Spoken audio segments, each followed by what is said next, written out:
আসসালামু আলাইকুম। Eagle agro থেকে আপনাদের সাথে আছি আমি রনি। আমি এই মুহূর্তে আছি ইগল এগ্রোর মেহেরপুর শাখাতে। এসে দেখুন, ইগল এগ্রোর মেহেরপুর শাখাতে মূলত আমরা পাতাকপির চারা ফেলাইছিলাম। এটা জাত হতেছে ট্রপিক্যাল কুইক। এদের দেখুন, আমরা মূলত এখানে 2600 পিস মতো চারা আছে। ইগল এগ্রোর চারা তোলার সিস্টেমটা আপনাদের দেখায়। এই দেখুন, ইগল এগ্রো কিন্তু আপনার ছোটো ছোটো যে চারাগুলো, সেই চারাগুলো কিন্তু তুলিনি। এখানে দেখেন প্রত্যেকটা চারা কীভাবে বাদ দিয়ে দিছে। এদিকে আপনাদের দেখাই, এই দেখুন, এখানে দেখতে পাচ্ছেন আপনারা প্রত্যেকটা ট্রেতে যে ছোটো ছোটো চারাগুলো, সে চারাগুলো কিন্তু ইগল এগ্রো তুলি নাই।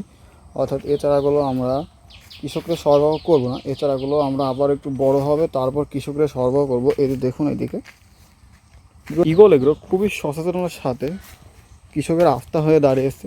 এতে দেখুন প্রত্যেকটা ট্রেতে কিন্তু চারা আছে।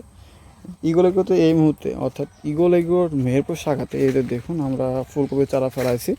ওইদিকে আমরা ফেলাবো আপনার টমেটো, পাতাকপির চারা আমরা ফেলাবো। এতে দেখুন আমাদের প্রসেসিং চলতেছে, অর্থাৎ চারা এটা জাত হইতেছে এয়ার মালিক্সের সুবর্ণ। আলহামদুলিল্লাহ, আমাদের মেহেরপুর শাখার যে সুবর্ণ জাতটা আমরা ফেলাইছি, এটা ভালো পরিমাণ জার্মিনেশন করছে। আপনারা দেখতে পাচ্ছেন কুষ্টিয়া শাখাতে আমাদের এত পরিমাণ জার্মিনেশন করে নাই।